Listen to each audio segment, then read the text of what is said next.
You have a really interesting story from when you were a kid to how you got to where you are now. Can you walk us through that? Yeah, man. So I'm from Colorado, and my mom, she was a teacher. She had married my stepbrother, or my half brother's dad, so he was my stepdad, and this guy was the hardest working guy I've ever met in my life. And I despised him because he made me work and do all the stuff that he didn't want to do around the house, like take care of all of his animals. And then he had this fencing company during the summer that we'd go help build barbed wire fence.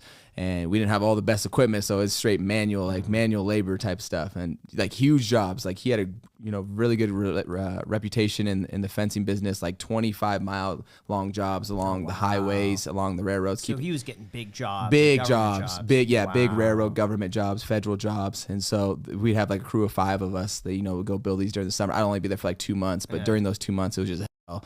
And that was kind of just like the atmosphere in my home, right? In my home when I was growing up, it was just really intense as far as when we work, like we get it done, and we get it done efficiently and fast. Like we go, like you're running to the next thing. And so growing up in that environment, right, really put me in a place where like things just became easy when I went to like school, when I went to like sports, like is because what other people thought was hard, I was like, this is not hard, like at the time I wasn't thinking like that, but it was just like, this is easy. Like I can do this schoolwork. I can go push myself on a basketball court. Like that's nothing. Cause I had grinded through manual labor. How old were you when you were doing that? Were you getting paid doing that? Or no, I didn't get paid. Really? No, there's no pay in this. So how old were you doing that? I think they got married when I was 4 years old when they got married. And so I was around it. And as I started to get older, I started to have more of a role in the actual And how did you keep motivation to go do that? I just wanted to get out of there. So you just finished it up as fast as possible? I left the day I graduated. I was like, I got to get out of here. So I literally went through my hat in the air, and my truck was packed to go up to Western Colorado to go play college football. Had a job and everything set up for me. So I was trying to get out of there as quick as I could. And just being in that environment, right, it changed my mind, where it's like it became really just like hardy. Like my head is like really just ingrained to continue to work and build, because that's all I've ever been doing. And so I was like, I want to build myself out of here. And I thought I was going to be with my education. I was never thought about the NFL. I was going to a small Division II school. And so it was like, okay, let me go get my education in business. Let me go start something of my own, or attach myself to someone else. And I was going to start getting into real estate, and I was going to start house hacking actually. Nice. That was my plan, and then I was able to play football well enough where that became an opportunity for me. But that's where my mindset comes from, is just being in an environment where it wasn't hostile, but there was tension. It was always like pressure. It was always pushing on you. How do you get you to go do that work? Like, was it? There was no other choice. Here for free, you got to go and do. There was no other choice. It was from growing up, from when I was small, especially when I was really independent. It was either that or get your ass beat, right? And so it was like an environment where it's like you get shit done. You just get it done. Yeah. Because you don't want that, right? Are you grateful for that type of childhood, or do you sometimes wish that you had a little bit more leniency and freedoms as a kid? Am I grateful? Wow. It's maybe who I am. That specific part of your childhood. Yeah.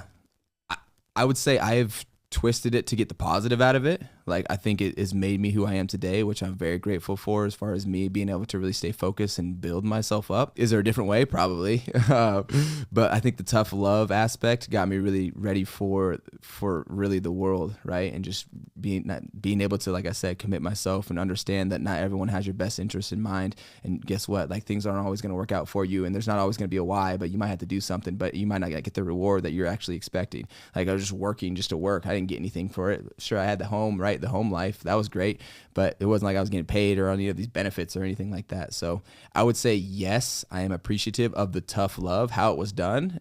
Probably not the best way, but I did love the tough love. Yeah. And why do you think you were able to find a silver lining in that and find the positives in that? What makes you different from someone else who's experienced a similar, like maybe like turbulent type of thing growing up, or forced work or something like that, and then turned out negative? Yeah. So I was able to attach that mindset. I didn't know at the time until I started talking about it more. What I was able to do was attach that type of mindset, and I was put it into something that was beneficial towards me and had some type of structure, right? So that was, at the time, it was sports and school. My mom was a school teacher. She was hard on me in school, making sure I did well. So I was taking my mindset of just undeniable, determination to get something done fast, efficient, and I put it towards football, or not football, but my sports and my education, right? And so I was putting that that same energy Right. into those, and it's continued to build me up, right? And so I had this saying where it's like, don't shoot for the stars, but build up your floor, right? Because if you build up your floor and you fall down, you're still up here. You still have all these core values, your education, your network, right, and your experiences, all these different things that don't take money to. They just took effort to do. And so I was putting all that effort into this, and I started to build myself up. And so now I started to have value to people. That's where I got my college, right, my opportunity to go play at college,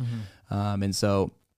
That stayed with me. It's basically became who I am. And so I have all these opportunities that are not all these, but I have opportunities that continue to present themselves, and I'll take it and I'll just immerse myself into it, right? And not just do it, but learn about it, learn the people in it, right? Make sure I'm an expert at it, right? Really try to encompass and bring on everything that is in that opportunity and try to take advantage of it and be consistent at that, right? And I do that, and guess what comes from that?